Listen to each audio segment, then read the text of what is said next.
کیوں آنکھ ملائی تھی، کیوں آگ لگا۔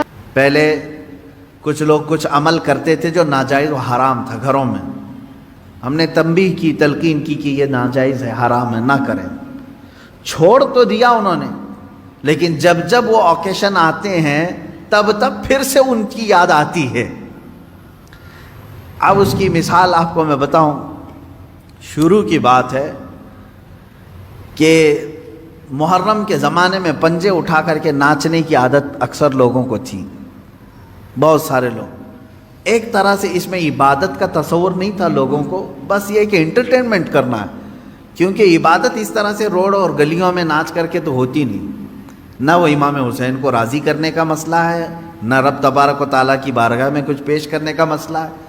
اگر اتنا ہی عبادت کا شوق ہوتا تو مسجدوں میں پنجے لے کر بیٹھ جاتے ہیں، قرآن پاک پڑھتے، سب کو معلوم ہے کہ سب سے افضل جگہ یہ ہے۔ وہ انٹرٹینمنٹ کرتے تھے۔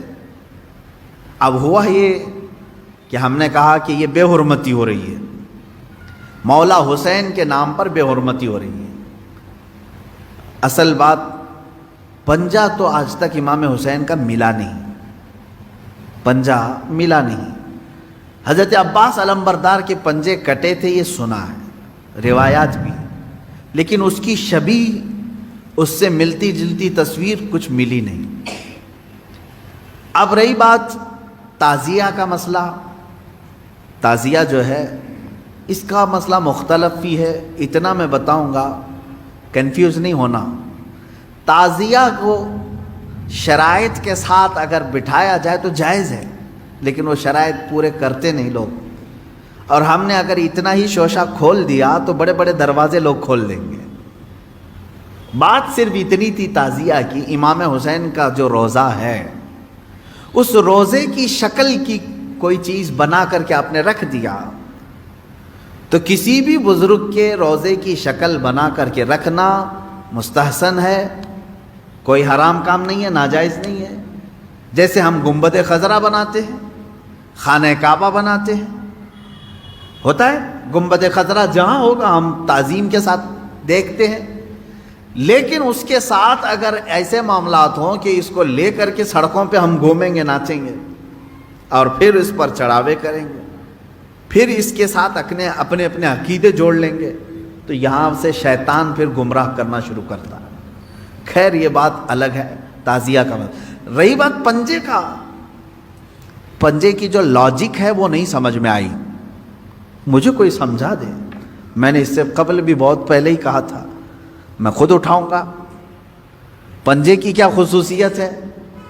اگر امام حسین شہید کربلا رضی اللہ تعالیٰ عنہ کے ہاتھ کا نشان لے کر کے کوئی اٹھا کر گھومتا ہے، میں تو کہوں گا ہاتھ کیوں اٹھاتے ہو؟ اس سے بہتر ہے کہ مولا حسین کا قدم اٹھا کر کے گھومیں، کیونکہ ہمارے لیے ان کے قدم تک پہنچنا بھی بہت دور کی بات ہے۔ قدم اٹھا کر کے کوئی گھومتا ہوا نہیں دکھا مجھے، کوئی تلوار اٹھا کر کے دکھا۔ تو اس میں ہاتھ کی کیا خصوصیت ہے یہ تو مجھے لاجک اب تک نہیں معلوم، بہرحال ایک ٹاپک الگ ہے۔ اس کے اندر جو خرافات آ رہی تھیں، اس کے ساتھ عورتوں مردوں کا ساتھ ملنا، گانے باجے ڈھول تاشے اور طرح طرح کے اس میں خرافات لے کر کے اس کو کہاں سے کہاں تک پہنچایا تھا۔ شروع کس لیے ہوا ہوگا معلوم نہیں، پہنچا کس کام کے لیے بہت دور چلا گیا۔ اب میں جو بات کہنے جا رہا تھا وہ یہ تھی کہ چند سالوں پہلے ہم نے دیکھا بہت خرافات ہو رہی ہے، ایک جگہ ہم نے کہا منع ہے، انہوں نے فوراً اس کو ختم کر دیا، نہیں کریں گے۔ ہاں میں نے کہا کہ ٹھیک ہے، مولا حسین کے روزے کی شکل بناؤ، ہر گھر میں بنا کر کے رکھو، یاد کے لیے اچھا، اپنے بچوں کو دکھاؤ کہ یہ مولا حسین کا روزہ ہے۔ ہم جیسے گنبد خضرا رکھتے ہیں اپنے گھروں میں، خانہ کعبہ رکھتے ہیں، امام حسین کا روزہ رکھنے میں کون سی دقت کی بات ہے؟ میں اتنا زیادہ مخالف نہیں ہوں اس چیزوں کا، رکھو۔ آپ پیتل کا بناتے بناؤ، تانبے کا بناتے بناؤ، سونے کا بناتے ہو بناؤ، اس میں حرج نہیں۔ ہم جس چیز کی مخالفت کرتے ہیں وہ خرافات و حرام کاریاں جس کو باہر سڑکوں پر کیا جاتا ہے، میں اس کا مخالف ہوں۔ خیر بات آئی، بند ہو گئی، لیکن ہوتا کیا تھا معلوم ہے؟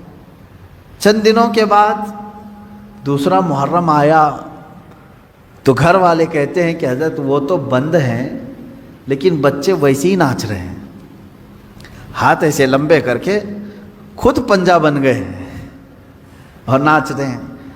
تو میں اس چیز کو مثال میں اس لیے بتا رہا ہوں کہ بنی اسرائیل بچھڑے کی پوجا کرتے تھے، حکم آیا ان کے قتل کا، قتل بھی ہوئے، بچھڑا بھی مار دیا گیا، لیکن زمانے تک ان کے دلوں سے بچھڑے کی محبت گئی نہیں تھی۔ وہی ذکر آج کی آیت میں میں نے پڑھا ہے۔ اللہ فرماتا ہے ثم اتخذوا العجل من بعد ما جاءتهم البینات، پھر یہ بچھڑے کو ایسا لے کر کے بیٹھے رہے جبکہ ان کے سامنے کھلی ہوئی نشانیاں تھیں۔ وَأُشْرِبُوا فِي قُلُوبِهِمُ الْعِجْلَ، اللہ فرماتا ہے ان کے دلوں میں ایسا لگتا ہے بچڑا پلا دیا گیا ہے، پی گئے ہیں بچڑے کو، اتنی محبت تھی، جبکہ روشن آیتیں اور دلیلیں دیکھی۔ تو خلاصہ یہ ہے میرے عزیزو، کہنے کا مطلب کہ بعض چیزیں گمراہیاں ایسی ہیں جن کو چھوڑنے کے بعد بھی وہ کچوکے لگاتی رہتی ہیں، برے گناہ بھی ایسے ہیں جن کو چھوڑنے کے بعد وہ دوبارہ دماغ میں وسوسے ڈالتے رہتے ہیں۔ ان کاموں کو حتمی طور پر اپنے تصور میں بھی نہ آئے۔ اعوذ باللہ من شر الشیطان الرجیم کثرت سے پڑھیں، اعوذ باللہ من شر الشیطان الرجیم، من شر الشیطان الرجیم۔ اے اللہ میں پناہ مانگتا ہوں تیری مردود شیطان کی ان شرارتوں سے جو میرے دماغ میں ڈال رہا ہے۔ تو یہ اسی کی طرف سے ہوتی ہیں، وہ پرانے راستے پر لے جانا چاہتا ہے، گمراہی کی طرف لانا چاہتا ہے۔ وہ خرابیاں جن کو تم چھوڑ کر کے آئے ہو یاد دلاتا ہے، ایک بار اور چلا جاؤ۔ اس کے لیے کثرت سے یہ پڑھا کریں، جب جب ایسا وسوسہ آئے کہیں اعوذ باللہ من شر الشیطان الرجیم۔ آج ہی صبح گناہ سے توبہ کیا، سوچا کہ نہیں کروں گا یہ گناہ، لیکن رات ہوتے ہی پھر خیال آیا ایک بار اور کر لو۔